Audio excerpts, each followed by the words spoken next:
I was talking with a birthkeeper this morning, another birthkeeper, and she reminded me of something that happened when I was an independent midwife. I hadn't been an independent midwife for long, taking my own primary families.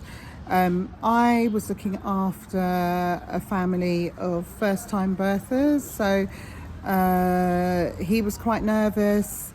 She wasn't, and I became her midwife, and we were having great sessions. And in the first session, I was getting ready to do some education because it was the first time of birthing, and it was a few years back, so there weren't many people doing hypnobirthing courses, etc. So I just thought I'd include some of what I know. So I started to ask her if she wanted some education about how birth works, etc. And she said, "Oh no, thank you." So I said, "Oh, do you want to see a film? Shall I show you a video?" She said, "No, I don't want to see any videos. I've never seen videos of birth. I don't want the education." She said, "My mother gave birth, my grandmothers gave birth. I trust them to tell me anything that I need to know, and I trust that I can give birth the way my mother and my grandmother and my great-grandmother did. And so, no, I don't want an education. I just want you to be there." She said, "That's why I've booked you to be there. You're a safe pair of hands. I trust you. I want you to be there." And then she had a great birth, and intact perineum, the sizable baby. I remember because she was small, and I thought, wow, that's a decent first baby. He's close to 9 pounds. So what I learned then is that not everyone wants to know. I like to know everything. I like to know the why of things. I knew the why of things, but at the time, and not to the extent that I do now, but at the time, my ex-husband didn't know how birth worked, and I went into a unit where the medical care professionals couldn't be trusted. They saw a very healthy woman skip in with a very healthy bump and found a reason to attempt to end my pregnancy, and I wasn't aware that I couldn't trust them at the time, so I thought they were suggesting the right thing, and had an induction that failed, and I had a cesarean that did harm me and my son, and my son's still processing his harms now. So just to say that approach of "I don't want to know" really worked. Why? Because she took me on. So she beat the lottery, and of course she had to pay me. All midwives are paid. It's just that I'm paid by the family direct rather than by public funds. So she booked me and had the most amazing birth. She could get to know me. It was continuity of care.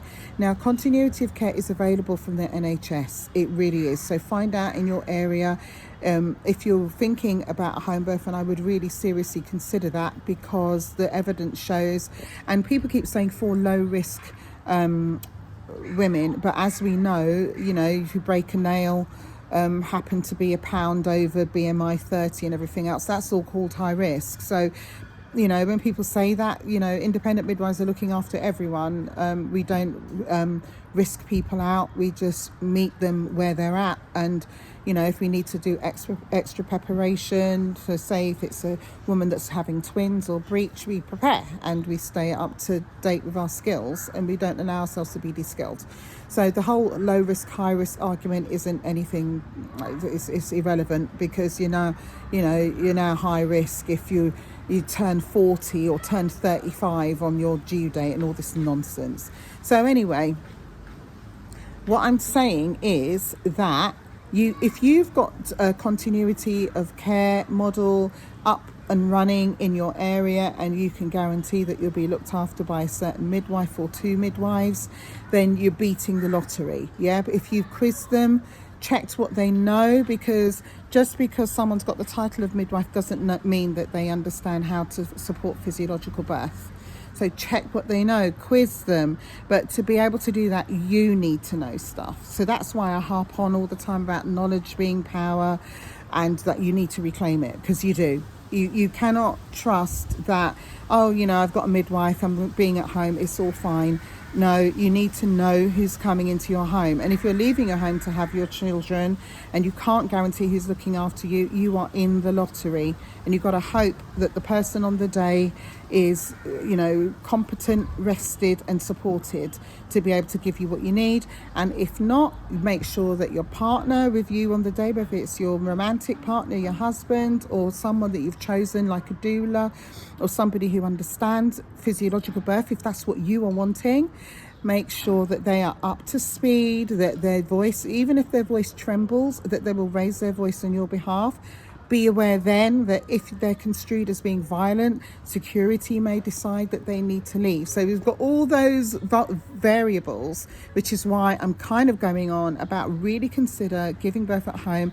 Look into all of the reasons why you might not be able to, really look into them. Not just, oh, they said I can't. Because remember, not everyone that is a birth worker understands physiological birth, and in fact they're working in a system where they're discouraged from seeing physiological birth. It's discouraged, it's not seen, no one waits, yeah?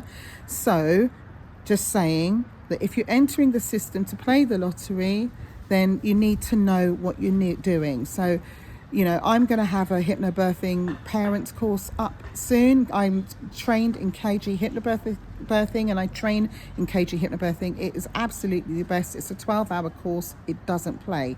It's definitely not grooming you for just being compliant in the system. It really isn't. Otherwise, I wouldn't be part of it. But I've also got my birth online course, my birthworks online course. I've also just come to the clubhouses if you need to. I'm just saying, get engaged and get involved. If you're able to thoroughly interview a midwife and get them into your home to do your birth, it's them and you, then more or less you could do what one of my early clients did, which is like, no, don't want to know, put my total trust in you.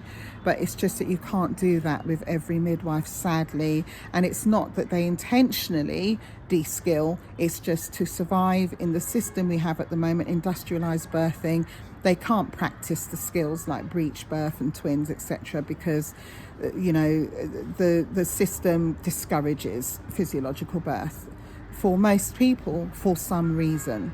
So just wanted to say that. Much love.